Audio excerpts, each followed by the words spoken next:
de las redes sociales es el boom en el mundo, definitivamente, y ya hace varios años. Pero el hecho de que las personalidades, los famosos o líderes mundiales tengan una cuenta de Twitter, se pronuncien en base a estas redes sociales, nosotros los tomemos como fuente en el periodismo, es muy importante. Y definitivamente lo que sucedió en mayo del 2011 con el primer Twitter del Papa Benedicto XVI es algo que ha marcado historia en el Vaticano y en el mundo. Y tengo el placer de presentar a quien fue el encargado de enseñarle al propio Papa cómo funciona Twitter y las redes sociales. Gustavo Entrala está con nosotros, este español experto en tecnologías y tendencias. Bienvenido, Gustavo, qué placer tenerte acá en Todo a Pulmón. El placer es mío, Priscila. Estoy encantado de estar aquí. No, yo también encantadísima de que nos visites y que nos cuentes un poquito qué sucedió, cómo fue que tú eres elegido para semejante tarea, porque ha sido un paso increíble en la historia. Ha sido un paso verdaderamente increíble que llama la atención en escuelas de negocios, por ejemplo, en Estados Unidos. Me han pedido que escriba un artículo para la Universidad de Harvard contando la historia. Porque, claro, piensa que es la institución más antigua que existe. O sea, no hay institución más antigua que la Iglesia Católica, que tiene 2000 años, ¿no? Y que una institución con tanta historia dé un paso, que ahora quizá ya con el paso de los años no nos parece que sea tan importante, pero que un papa esté en una red social es una barbaridad, ¿no? Y entonces todo el proceso de convencerles durante años para que se introdujera el papa en redes sociales fue apasionante. O sea, fue... Y la historia arranca con que yo tengo una agencia de publicidad en España con clientes en 17 países del mundo, muchas multinacionales del mundo de la moda, de la cosmética, del alcohol, todo tipo de clientes, ¿no? Y en el año 2009 un amigo mío me mandó una carta que había escrito el Papa Benedicto diciendo, entre otras cosas, que la Iglesia necesitaba ayuda en su imagen. Y específicamente hablaba de Internet, el Papa en la carta. Y al leer aquel mensaje dijimos, bueno, pues vamos a escribirle a alguien. En la Santa Sede no sabíamos con quién hablar ni a quién Claro, dirigirnos. porque además el acceso al Vaticano no es sencillo. No es nada sencillo. No es que uno manda, a ver, ¿quién es el encargado de? O sea, no funciona así. No, es un mundo... Bien cerrado. Cerrado, sí. Y cerrado además a gente del sector de la publicidad, que es de donde yo vengo, ¿no? Que se nos ve como gente muy disparatada, muy loca, muy... Claro, que lucra de la imagen. Y eso es lo que no hacía el Vaticano. Claro, exacto. Y entonces nada, mandamos esa carta y esperamos diciendo, bueno, pues es una carta más que mandas a un posible cliente. A ver qué pasa, ¿no? Y a los 4 meses y medio de enviar la carta, estamos mi socio y yo volviendo de una fiesta en Toledo y me suena el celular y al otro lado oigo una voz en italiano. Y digo, wow, esto será una broma de algún amigo que me está tonteando, ¿no? Claro. Y era el portavoz de la Santa Sede que me decía que habíamos llegado en el momento adecuado y que nos proponía ir el padre Lombardi en esa época. Sí, ir a Roma a darles un curso de formación en cómo la gente joven consumía los medios ahora, qué eran las redes sociales, etcétera, ¿no? Entonces durante 2 semanas estuvimos trabajando con ellos allí, que fue un hito histórico también, ¿no? O sea, una agencia de publicidad que entra en el Vaticano y les enseña cosas, ¿no? Y como resultado de ese trabajo fuimos ganándonos su confianza y conseguimos convencerles después de 2 años de que el Papa entrase en Twitter. Después de 2 años. 2 años, sí. Para que entre a Twitter. Sí. Porque se manejaba mucho el término de evangelizar en las redes o en Internet. Sí. Es en base a esta idea que se introduce a el Internet, a este mundo. Pero para el Vaticano la enorme diferencia entre el estilo de los papas anteriores y un papado ya con Twitter, la diferencia estriba en que en Twitter cualquiera puede responder al Santo Padre. Y de hecho es un mundo el de Twitter que tiene como muchos micromundos, ¿no? Y hay mucha gente en Twitter que está atacando a personalidades públicas o... Que se dedica a eso. Que se dedica a eso, sí, o sea, que dedica su tiempo a atacar al contrario en política o demás, ¿no? ¿Cómo se explicó esto al Santo Padre? Fue la razón por la que ya cuando la Santa Sede convencimos a la Santa Sede de que además, si quieres te puedo contar una anécdota que no he contado en ningún sitio. A ver, por favor. Que cuando fuimos a Roma ya a hablarle al Papa sobre esas tecnologías y las redes sociales, queríamos conseguir que el Papa pusiera su primer tuit, pero no teníamos claro que la decisión la fueran a tomar, ¿no? Porque era difícil convencerle, ¿no? Y entonces, antes de que yo fuese a Roma para presentarle al Papa otros proyectos en los que estábamos trabajando, un amigo mío me dijo, mira a ver qué pasó en el año 1931 con Radio Vaticana, con el lanzamiento de la Radio Vaticana. Y le dije, ¿por qué? Dice, tú mira a ver qué pasó. Y entonces me fui a los archivos vaticanos a través de internet y miré el lanzamiento, el día que se lanzó la Radio Vaticana en el año 1931. Y empiezo a leer la crónica y cuenta que el lanzamiento de Radio Vaticana lo hace el Papa Pío XI, que el día que se lanzó Radio Vaticana era la primera vez en el mundo que la gente escuchaba la voz de un papa. Claro, ahora estamos acostumbrados a verla en televisión y tal, pero, y a que viaje mucho, pero entonces no le habían oído nunca. Y el lanzamiento lo hace con un señor que se llama Marconi, que es el inventor de la radio, que es un señor muy rico que financia la Radio Vaticana y que le sugiere al Papa una idea, que es que, además de un discurso a través de la Radio Vaticana, que ponga un mensaje en Morse. El Morse es ese lenguaje que utilizan en navegación, ¿no? Que es de puntos y rayas. Exacto. Y tal, ¿no? Entonces son mensajes muy cortos a través de una tecnología que entonces era nueva. Y yo vi aquello y dije, ya está. Puedo decirle al Papa que hay un precedente de un Papa que ha utilizado una tecnología nueva de mensajes cortos para lanzarlos al mundo y que el Papa tiene que tuitear. Y entonces mandamos un mensaje a la Secretaría de Estado contando esa historia, ¿no? Y a los 10 minutos nos llegó una respuesta en la que se nos decía que el Papa Benedicto había leído el mensaje y había decidido hacer su primer tuit. Además que con la característica del Papa Benedicto XVI, ¿no? Sí. Porque tú ves a un Papa Francisco y él tuiteaba, o sea, él ya tenía una personalidad en base a eso.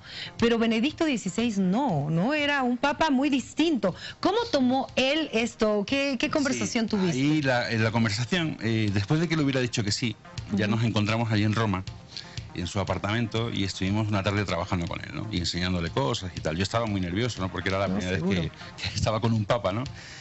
Y además fue divertido porque el Vaticano está muy protegido desde el punto de vista de la seguridad. Y entonces no funcionan bien ni los wifis ni la red normal de telefonía. Y te pidieron la serie de tus teléfonos y de todo, de hecho, ¿verdad? Al entrar allí, entramos con un iPad en el que íbamos a enseñar al Papa Twitter y todo, y abajo en la puerta de entrada a donde vivía el Papa no funcionaba la red celular.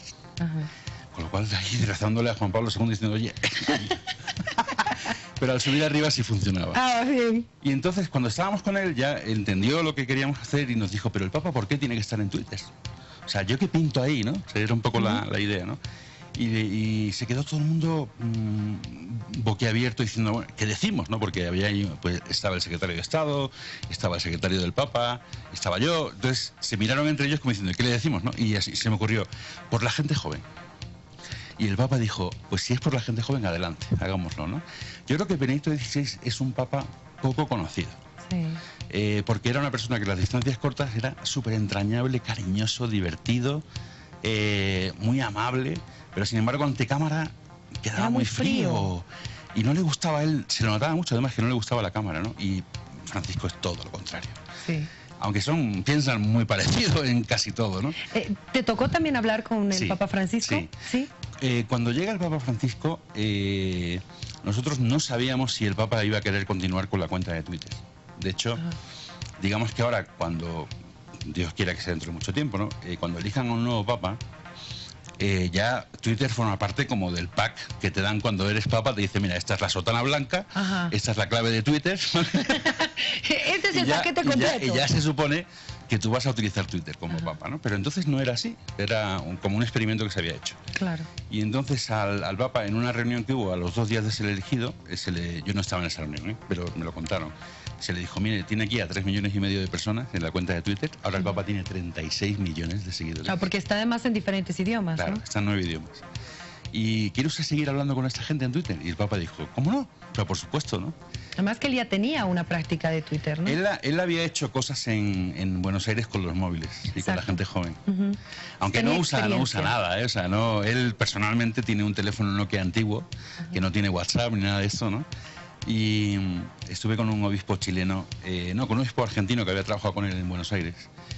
Y le pregunté, esto fue antes de que supiéramos si iba a seguir tuiteando, ¿no? Le dijimos, yo le pregunté al obispo oiga, ¿usted cree que este Papa va a ser tuitero, que va a manejar Twitter y tal? Y me dijo, mira, el tipo, hablando del Papa, el tipo se quedó en la Olivetti, me dijo.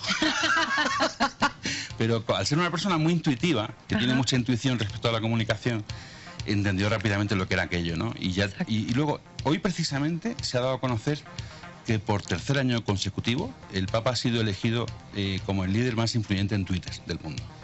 Es que cualquier cosa que pone el Papa tiene una cantidad de retweets, es una pasada, que tiene respuestas y que tiene los me gusta, impresionante. Sí. Sería una pérdida muy grande para la Iglesia Católica con los jóvenes y con la gente que le gustan las redes sociales. Claro. Porque hay personas, y yo me identifico con una de ellas, es que lo primero que haces en el día es ver qué ha tuiteado el Papa Francisco, claro, bueno, ¿no? Que te identifica ese tipo de cosas. Entonces, yo creo que ha sido una apuesta positiva de la Iglesia Católica, ¿no? Y que tú hayas sido parte de eso. Y luego ha entrado en Instagram también. Claro, está en Instagram y desde hace 2 años y nos dijeron la gente de Instagram que había sido el primer usuario en la historia que había logrado 1 millón de seguidores en un día. Qué interesante. Y ahí sí que yo creo que el Papa está llegando a la gente joven de verdad. Porque la gente joven se mueve mucho en Internet por la imagen. Nos expresamos, o se expresan, mejor dicho, por imágenes, ¿no? Y todas las reacciones son con otras imágenes, ¿no? O sea, es una generación muy visual, la más joven, ¿no? Y que el Papa esté en Instagram implica una conexión emocional con ellos muy fuerte, ¿no? Gustavo, tú llegas a nuestro país para compartir justamente estas experiencias. Sí, sí, sí. Cuéntanos, por favor. Me ha invitado el Colegio Horizontes de La Paz a impartir una conferencia sobre el uso de la tecnología en la familia. O sea, cómo está impactando en la formación de los chicos y de las chicas el uso de la tecnología. Cómo está impactando en las parejas el uso de la tecnología. Porque el móvil es un monstruo que nos hemos metido en el bolsillo, que es un ordenador que es más potente que los ordenadores que la NASA tenía en los años 70, ¿vale? Lo tenemos aquí dentro. Que nos da acceso a todo, que nos permite acceder a cualquier persona. Y que es un animal muy poderoso, o sea, y es un animal que o aprendemos a controlarlo o nos controla él a nosotros. Y entonces yo traigo aquí mi experiencia de 20 años, 25 años trabajando en tecnología y en Internet, y también mi experiencia personal como persona que ha sido adicta a las redes sociales. O sea, yo he tenido un problema serio de adicción a las redes sociales. ¿Cómo lo has superado? Pues mira, me di cuenta en una Navidad con mi familia y me dijeron mis hermanos, oye tío, no estás con nosotros, estás todo el rato mirando el móvil, ¿no? Y mi primera reacción fue súper negativa, ¿no? Decir, no, ¿qué dices tal? No sé qué, tú sí que estás con el móvil, ¿no? Y ahí le estuve dando vueltas y lo que hice fue, durante 1 mes y medio estuve conectándome 4 veces al día. O sea, solo encendía el celular para todo, 4 veces al día. Porque yo estaba muy enganchado a Twitter, estaba constantemente pendiente de Twitter. Y nada, entonces con esa hice una especie de terapia de un tiempo y lo conseguido más, un poquito la adicción, ¿no? Pero sigo luchando, o sea, para mí es un reto no engancharme al teléfono, no engancharme a las redes sociales, no engancharme a los likes de Instagram, a Twitter, ¿no? O sea, es que te engancha, no sé si tú tienes también la experiencia. No, a mí me pasa lo mismo, yo ando enganchada y conectada todo el tiempo y sí es algo que afecta mucho y es poner reglas, ¿no? Por ejemplo, en mi casa decimos, bueno, a la hora del almuerzo nadie tiene el teléfono. Magnífico, tampoco vosotros. No, nadie, ni mis hijos, ni mi hijo, ni nosotros tenemos el teléfono a otro lado y nos dedicamos a lo que tiene que ser, hablar entre nosotros, a vernos, que es a veces muy difícil cuando uno ya tiene esta dependencia con los teléfonos. Totalmente. ¿Dónde va a ser la conferencia, por favor? Para los padres también, que a veces decimos, ay no, yo no entiendo esas cosas, no podemos lavarnos las manos así. No podemos, y hay que hablar con ellos sobre tecnología y hay que ponerles unos límites que sean sensatos, y un padre tiene que dar ejemplo también. Mira, hay una cosa muy curiosa, que es que se están haciendo investigaciones ya con niños pequeños y se les está preguntando ¿qué sientes tú cuando tu madre agarra el teléfono y mira WhatsApp en lugar de hablar contigo?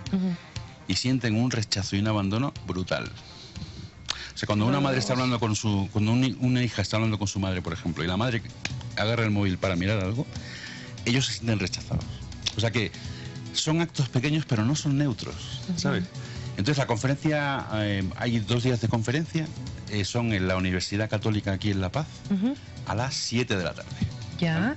Y vengo yo a hablar, pero también vienen otros expertos a hablar sobre gestión de emociones y demás. ¿Qué días? Mañana y pasado mañana. Mañana y pasado mañana en la Universidad Católica, entonces haga un clic Es así, ¿verdad? Sí. Haga un clic para que podamos nosotros formar parte también de este mundo de las redes sociales, pero con conocimiento de lo que estamos hablando. Ha sido un placer tenerte acá, Gustavo. El placer ha sido mío, Priscila. Gracias.